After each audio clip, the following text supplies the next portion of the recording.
So yeah, mergers and acquisitions, those can be challenging under normal circumstances, but they can also be devastating, I think, for the employees, for the morale, for productivity and everything like that.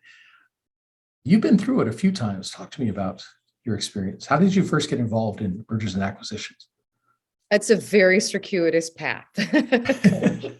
I had never intended to do what I'm doing now, but I went through 3 separate multi-billion-dollar acquisitions. And the first one was probably the most jarring simply because it was my first experience with a merger and acquisition deal.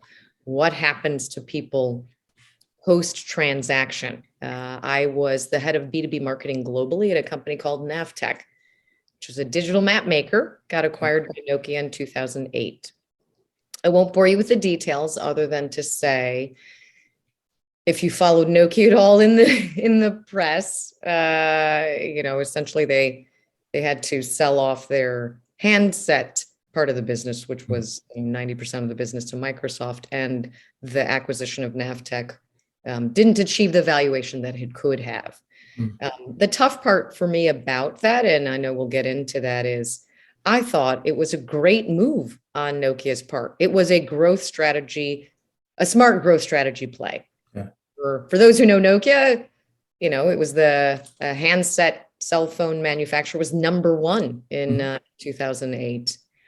But the acquisition wasn't successful for a variety of reasons. But what I focus on are the people reasons, right? Why lack of attention to how people react to change and how to help them navigate that change led to what I saw as some of the major challenges. Absolutely. And then the next 2 acquisitions I went through, similar things occurred, and that's what prompted me to write my Survivor's Handbook. Wow. Yeah, helping employees with a change. A lot of times companies will put a lot of money into the technical side of things, the legal side of things, and they just assume the employees will just be there. Right. Yeah, they'll come along for the ride. It doesn't always work that way. Right. No, and I have guested on private equity podcasts as well, and I'll say to them, in addition to the lawyer and the accountant and the corporate development, you need a human capital advisor, someone who can advise the leadership on what happens to people and how to lead through times of change.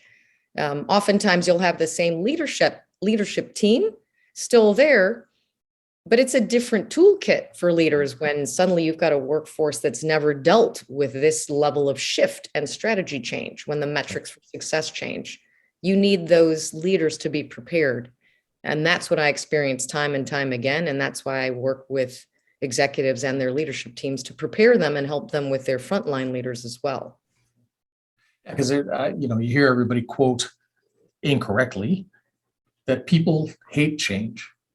And I don't think that's true. People don't mind change. We change all the time. We talk about cell phones. Uncertainty. Right. That's exactly what it is. They don't like to be changed. They don't like to be kept in the dark and then suddenly like, oh, by the way, Monday, your life is totally upside down.